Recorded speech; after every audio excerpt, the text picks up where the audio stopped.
Well, good morning. It's good to be here. One reason it's good to be here is I get to put on big boy clothes, like, just living in your sweats or whatever all the time. So we're in a series right now called Living in Tension. And we're trying to understand how we live with each other in families and in churches and in communities when we don't all agree on, well, everything, anything. And we're trying to move ourselves as a group, move our church towards a spiritually mature way of looking at tension. So we have a slide that we've used in the other times that we've taught this. Spiritual, mature living in tension looks like this. It looks like this. It looks like this. Living peacefully with others who think and live and believe differently from us. Loving them as Jesus loved. Now, I'm not even going to think about all the rest of it. The first 2 or 3 words are super hard. Living peacefully with. See, I think we're good at living away from peacefully or living unpeacefully with, but we're not too good always at living peacefully with. So that's our definition of living in tension in a spiritual, mature way. So this series will continue. Last week, Alice was talking directly from the book of James, and it was amazing if you want to go check that out. This week, I will be talking about why it's so hard for us to allow our brothers and sisters, both literal and metaphor, our brothers and sisters, why it's so hard for us to allow them to hold different truths than us. Why is that hard? I'm going to start over here in this other place like I usually do. Why do we want to own the ocean? That's my question for you.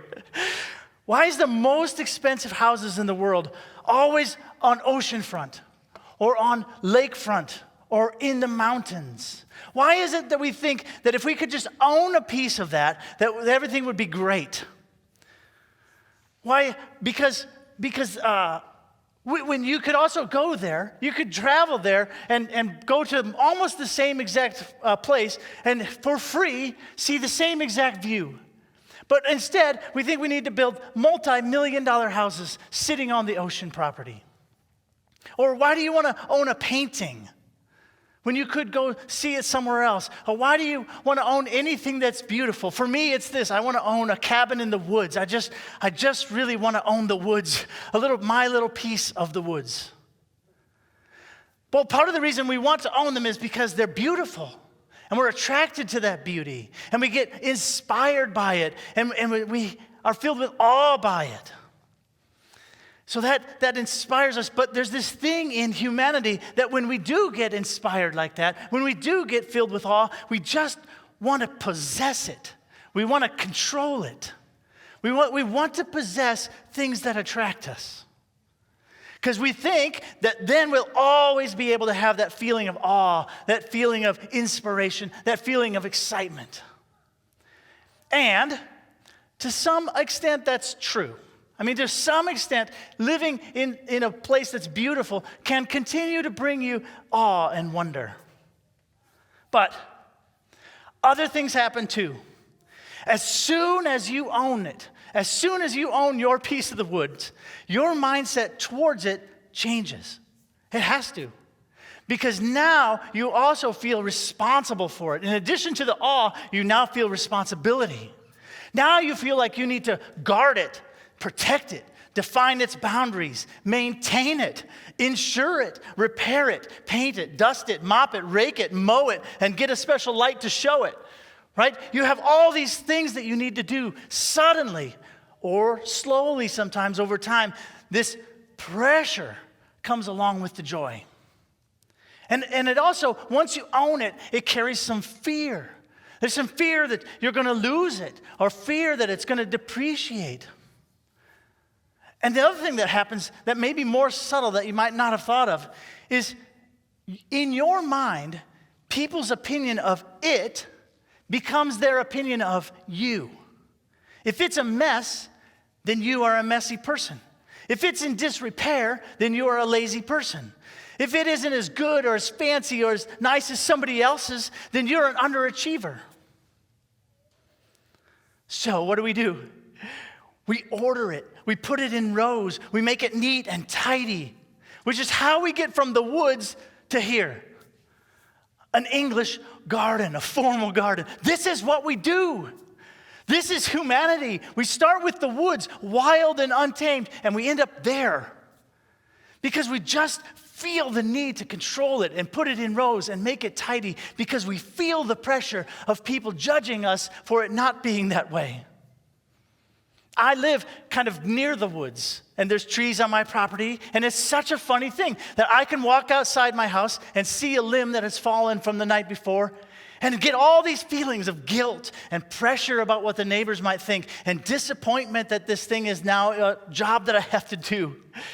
And I can walk past that tree limb into the woods, and now there's limbs everywhere. There's trees that are laying on the ground. They're rotting, right? There's worms and bugs, and I am in awe of its beauty. What is that? What is that? How can these things be so different from each other? The untamed woods that's rotting and falling down, and I'm in awe of its beauty. And my yard with one stick on it, and I can't handle it. All right. I've got this idea started in your head, right? Why do you want to own the woods, or why do you want to own the ocean? And what happens to your mindset once you do? So I just want you to hold that thing there, and we're going to go somewhere else for a second. That's going to come back. When I was in my 20s, I knew everything. I knew everything, right? I was super confident in my theology. I knew all the right answers.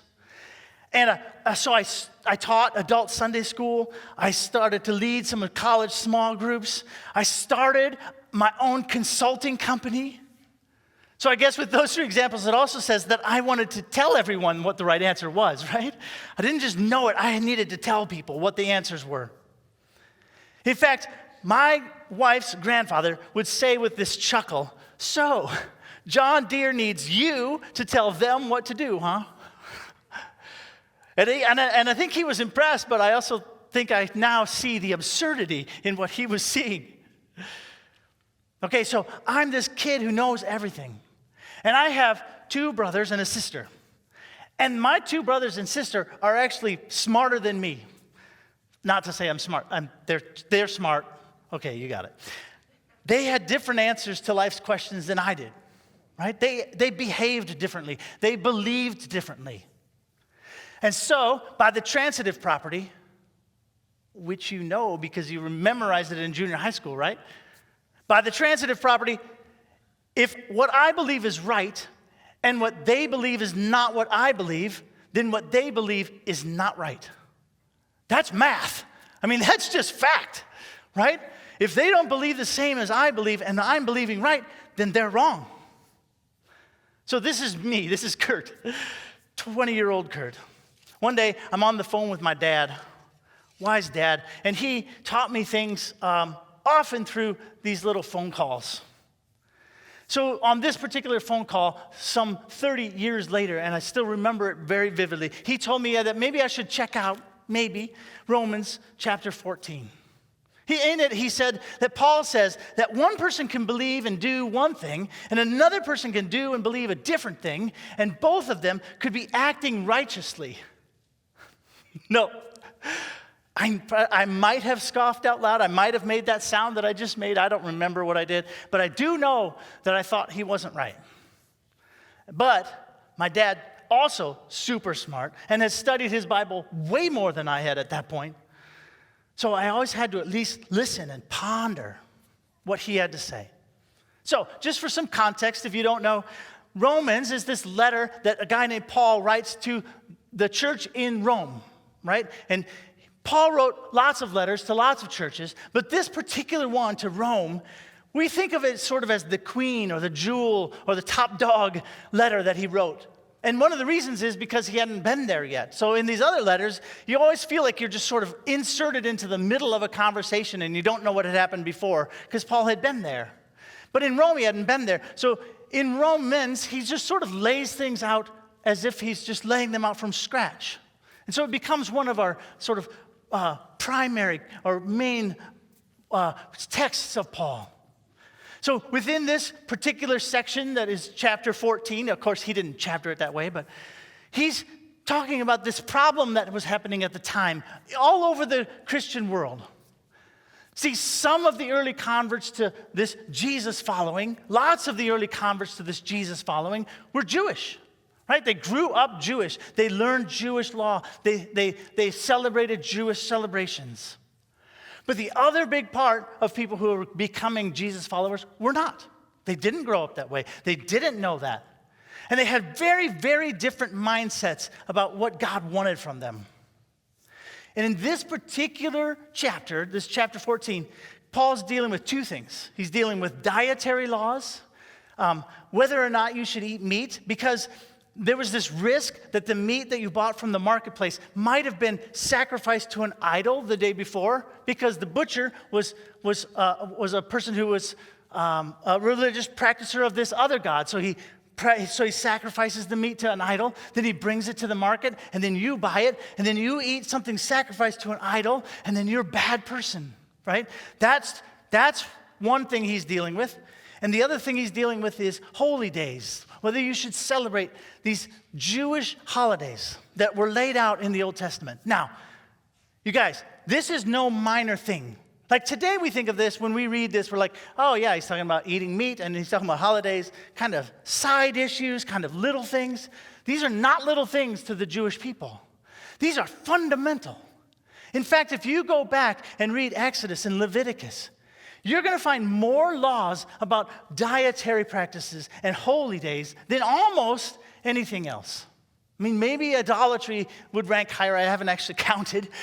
But you just get the sense that dietary laws and holy days are two of the more important things, two of the things that separate Jews from everybody else. It's their sort of symbol of who they were. So you got to get in your head, these are important things. All right, so this is something I already kind of know as my dad's leading me in there. But my dad says, all right, we're going to look at a few specific things. So here we go, Romans 14, chapter 4.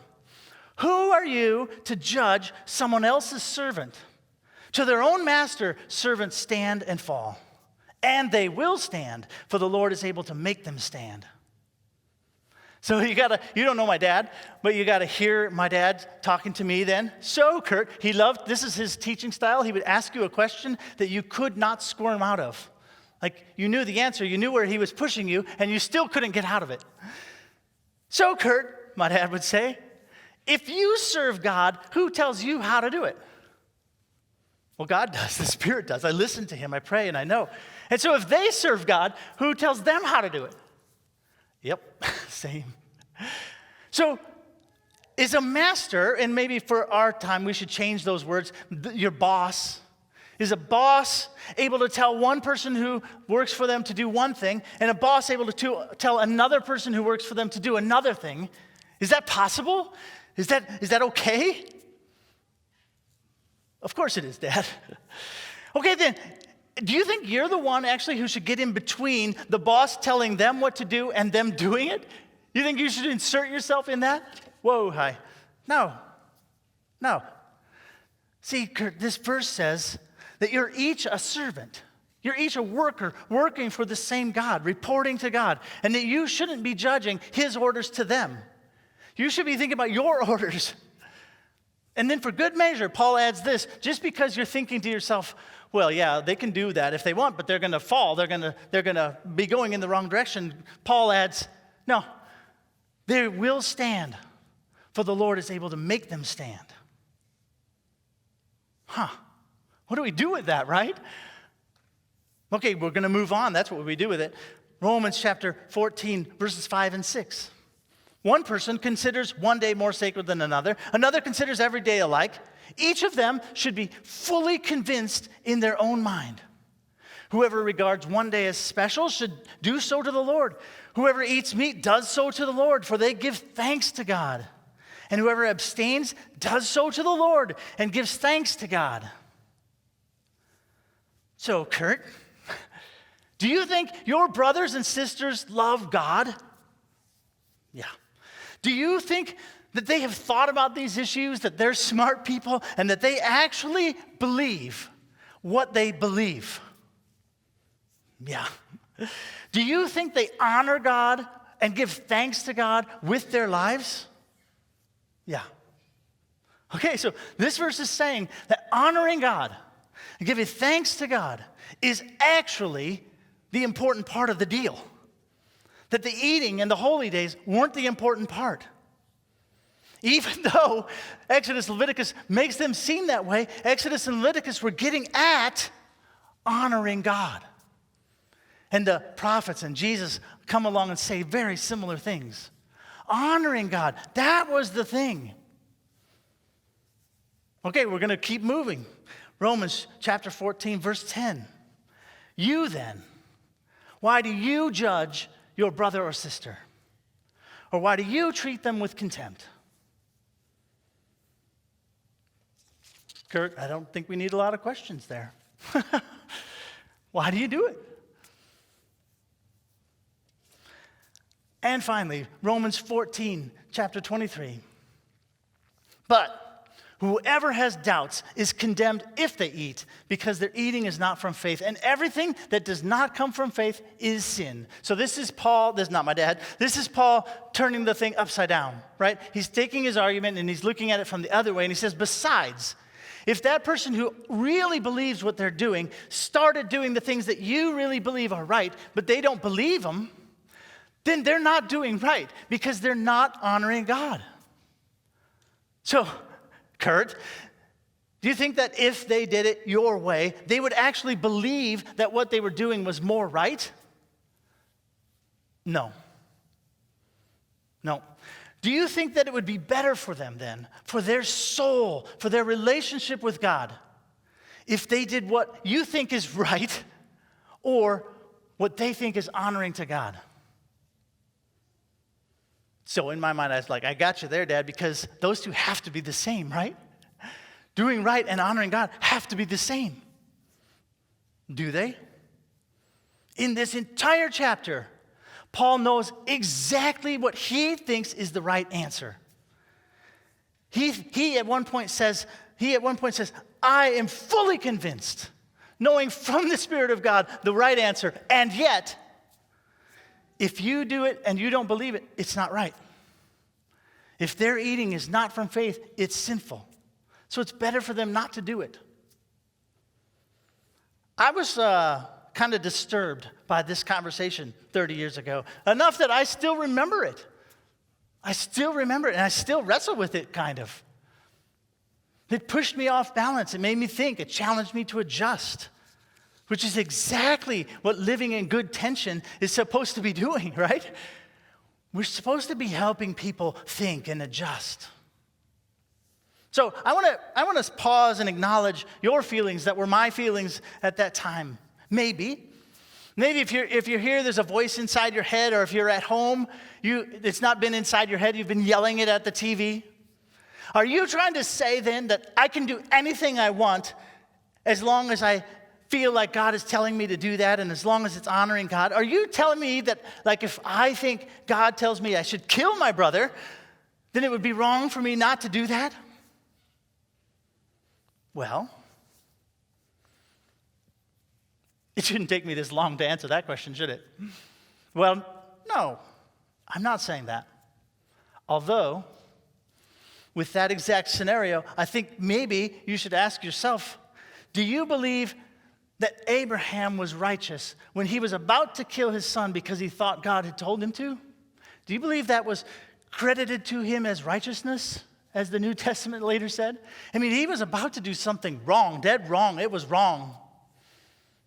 And God saved him from that. But he thought that's what he was supposed to do, and later it was credited to him as righteousness. So I think the answer is not quite as easy as you think it is.